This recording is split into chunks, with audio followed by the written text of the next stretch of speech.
There were three emergencies that brought lots of prophets with warnings from God. The first was the rise of the Assyrian Empire. The first prophet to show up was Amos in about 760 BC, followed by Hosea in 755. Jonah fits in there somewhere too.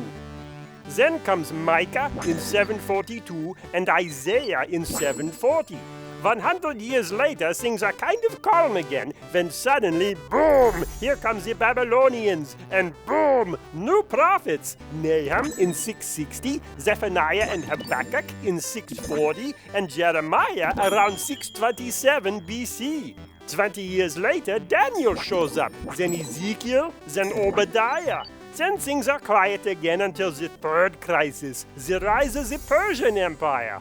Wait, why is that a crisis? The Persians are the ones who let the Jews go home. Ah, yes, but this was a different kind of crisis. It was an identity crisis. The Jews back in Judah weren't sure who they were anymore. Were they still God's covenant people? Since the Babylonians destroyed God's temple, did that mean the Babylonian God was stronger than Israel's God? And some of them started marrying women from other lands and worshiping their gods. Right, I remember that from the book of Ezra. So a new crisis needs new prophets, and God sends Haggai and Zechariah in 520, right about the time the temple was being rebuilt.